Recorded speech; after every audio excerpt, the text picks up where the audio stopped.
السلام عليكم ورحمة الله تعالى وبركاته. اليوم نديرو كباب. انا هنا قطعت بصلة ودرت اطراف دجاج ونشوف شوية كحل وملح ونخليهم هكذا يتقلوا. هنايا نخليهم مليح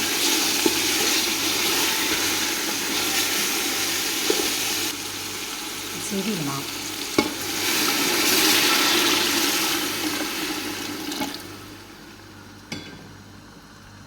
تزيدي الحميصة وتخليه حتى يطيب. ومن جهة أخرى تنقي البطاطا تقطعيها هكا وتقليها. هنايا ديري شوية ملح تحطيها هنايا وديريه يتقلى. وهنايا هاي تقلات نحوها، هنا هاي طابت، وهنايا راني سقيناه شوف كيفاش جا بنين.